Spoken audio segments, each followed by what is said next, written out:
green one. Heads up.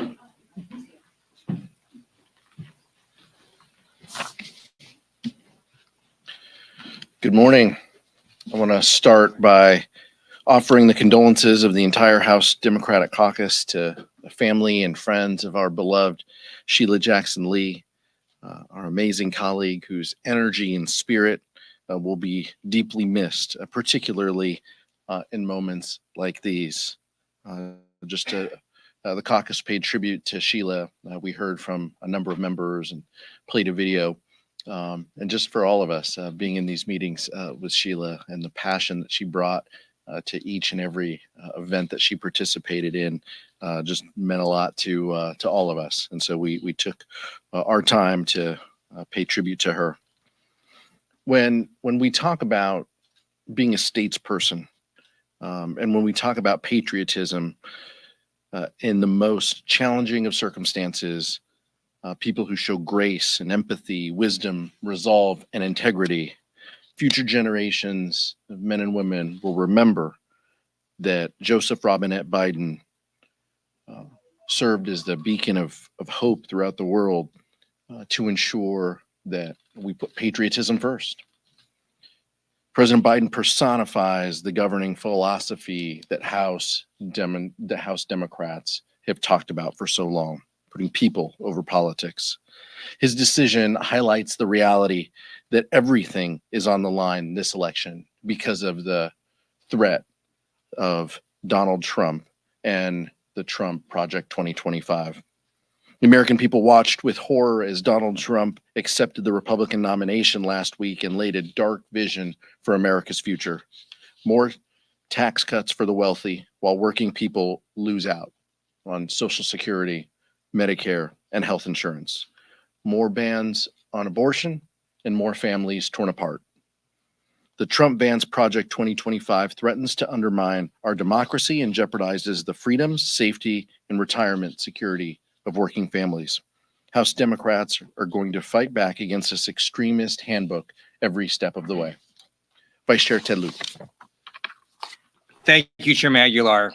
And like the chairman said, we all are mourning the loss of Sheila Jackson Lee.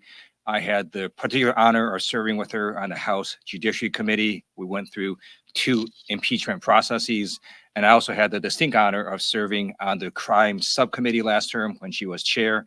It was very clear to me that every day she came into Congress and fought for justice and equality, and she gave a voice to those who did not have a voice. She will be missed. I'm going to now talk about President Joe Biden, who's going to go down in history as one of the best presidents America has ever had. His selfless act this weekend reminds me of what George Washington did when he voluntarily gave up re-election and put country first. If you remember, 4 years ago, the Biden-Harris administration inherited a country that was crippled by the pandemic, and they turned it around. The Biden-Harris administration ushered in record job growth, the lowest sustained unemployment rate in over 50 years, and a stock market that is setting record highs. If you have an education savings plan or a retirement account, your accounts are higher now than they were 4 years ago. Thank you, Joe Biden. In contrast, we have Republicans who want to jam down Trump's Project 2025 on the American people. It is an extreme takeover of government and of your life by radical Republicans. They want to ban abortion. They want to control your education. They even want to do totally silly things like get rid of the National Weather Service. So what are we going to have in its place? Just people guessing what the weather is going to be? This is a dangerous document. If you look at a Navigator poll that came out today, about 1 in 10 Americans now view Project 2025 favorably. It's now about as popular as bone spurs, but it's far more dangerous. It is time for the American people to wake up, read this document, and then vote accordingly in November. Questions? Mr. Aguilar. Max. Also, we have Prime Minister Benjamin Netanyahu coming to address Congress tomorrow. I know a substantial portion of progressive Democrats are not choosing to attend. I'm curious your message to the caucus on the speech and whether you think it's appropriate to skip the Netanyahu address. I think members are going to make their own decisions. I personally will be there. The vice chair will be there.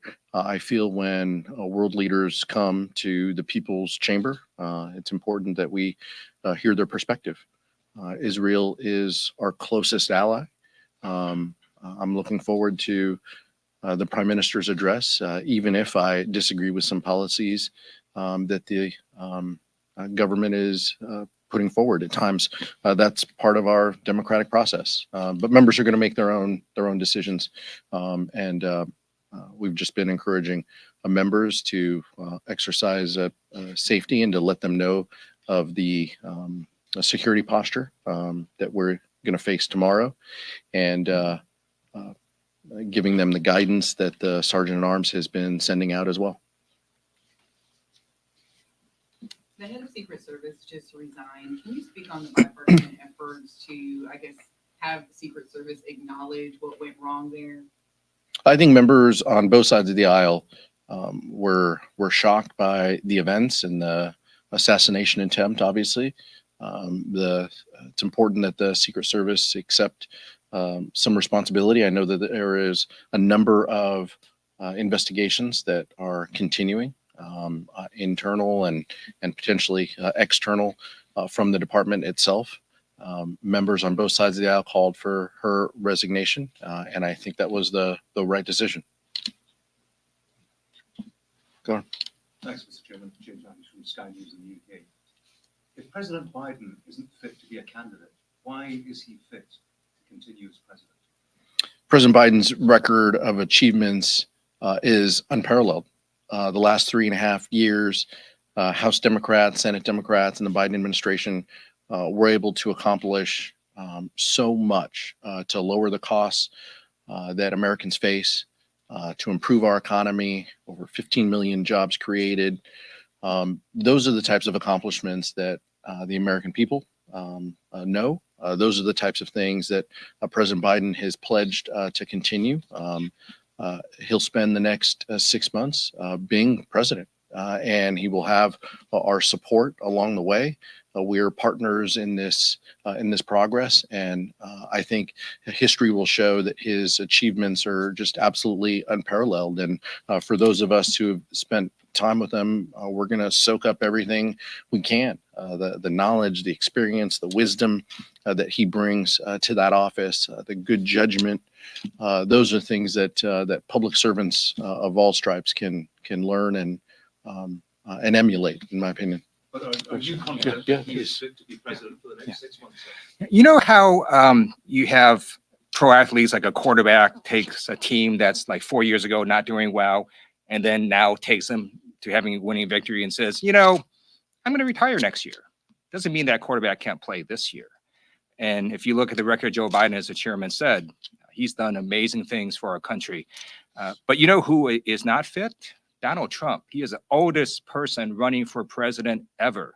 He makes incoherent statements. He forgets people's names. He mixes people up. His cognitive decline is readily apparent.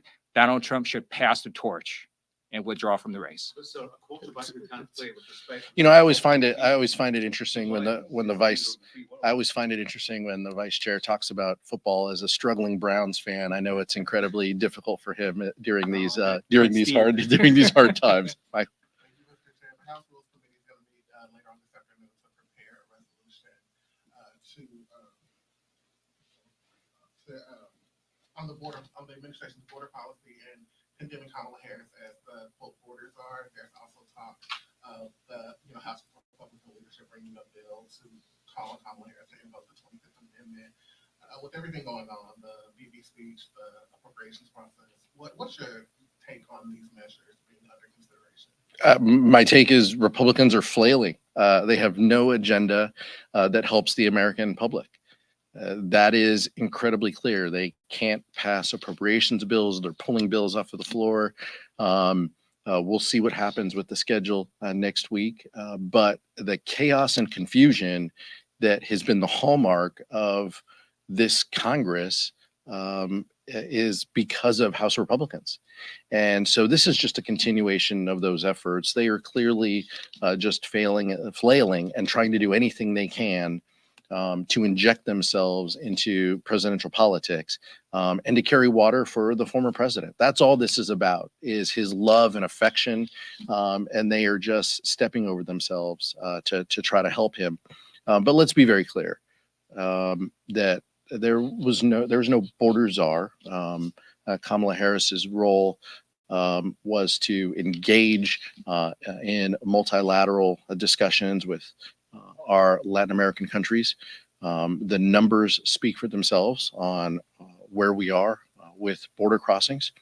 We are in a much better position than we have in the past. Kamala Harris has been a leader in this administration in so many ways, and efforts by House Republicans to carry the water of Donald Trump are just laughable and unserious. To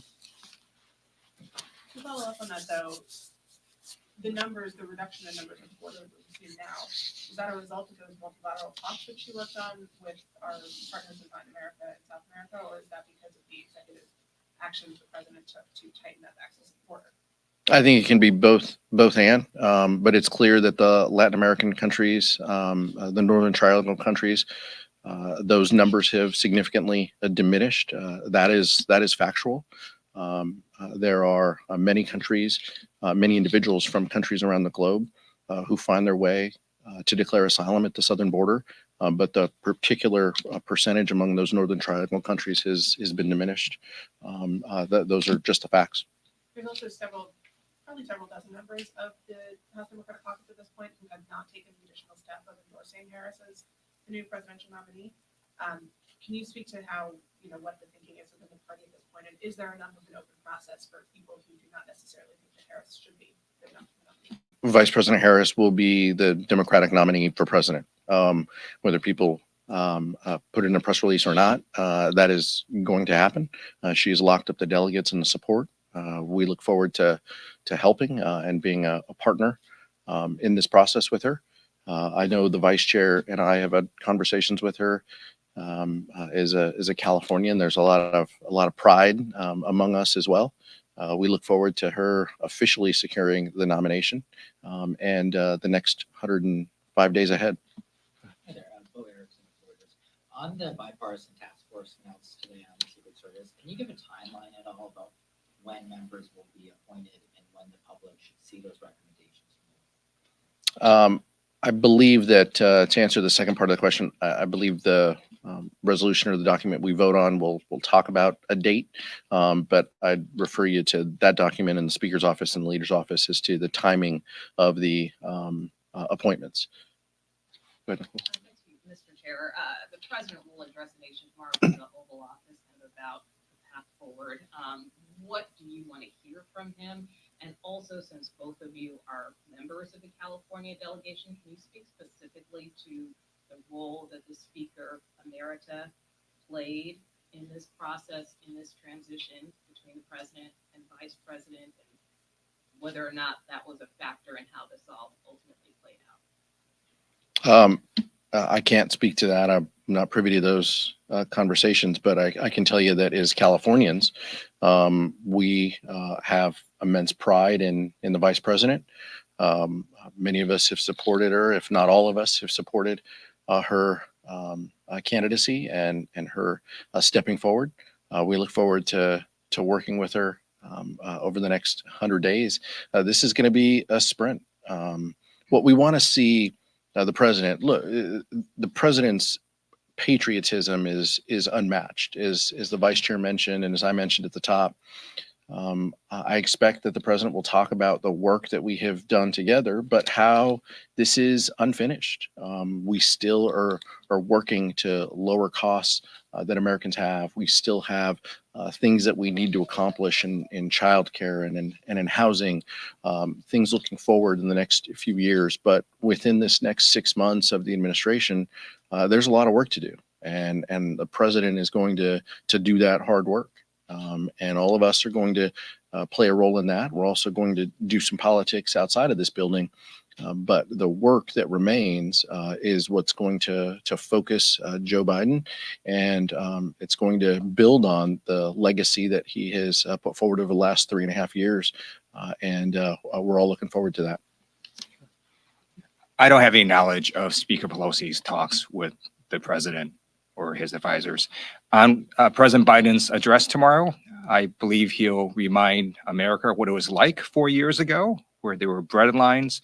And under the Trump administration, you had government shutdowns, you had schools that were closed, you had people that were getting sick, and you had a former president that grossly mishandled the pandemic. And under the Biden administration, you got shots into people's arms, you had schools reopening, you have an economy that is now starting to roar again. And I think that's what President Biden is going to talk about, and also with their work ahead and how we continue on the progress that the Biden-Harris administration has made these last 3.5 years. Question. Thank you. How long would you say that you've had thoughts that President Biden might not be the best person to lead your ticket in November? What was the question? How long have I? How long have you had thoughts that he might not be best suited to lead in November at the top of your ticket? Look, I think is House Democratic leaders, our job first and foremost was to listen to our members. You saw, you folks reported on those members who put out statements, indicating their thoughts. Our job was to have a number of conversations with those individuals who express their opinions publicly and those who express their opinions privately, and to convey that to the leader and to members of the administration's team. The focus and objective of every single member that we talked to, though, was the same. We have to stop Donald Trump. We have to stop this Trump Project 2025. We need to ensure that they don't carry forward a national abortion ban, that they don't end contraception care, that they don't repeal the Affordable Care Act. Those are the things that kept Democrats together. But we did our jobs as Democratic leaders to convey those the thoughts, the feelings of our colleagues to the leadership team as well as to the White House. California could determine who controls the House next Congress. How do you think Vice President Harris impacts down ballot races? And also, how do you feel about Speaker Johnson criticizing the Vice President for not attending the Netanyahu address? The Vice President's going to be having a bilateral meeting with the Prime Minister. I think that sends the message that Israel is an ally and that she is giving him an audience. And I think that that's completely appropriate. California will play a significant role in this political year. The Vice Chair and I have said that for the last year and a half. I think having the Vice President at the top of the ticket will be incredibly helpful. We know her. We know her track record. We know her as our United States Senator. We know her as our Attorney General.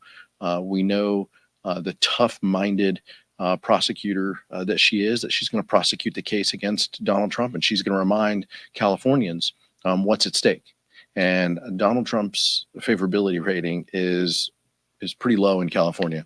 And I think that the Vice President's going to remind people exactly the threat that he poses. And I think that there's going to be some energy and enthusiasm that will get our candidates across the finish line. Thank you so much. VP.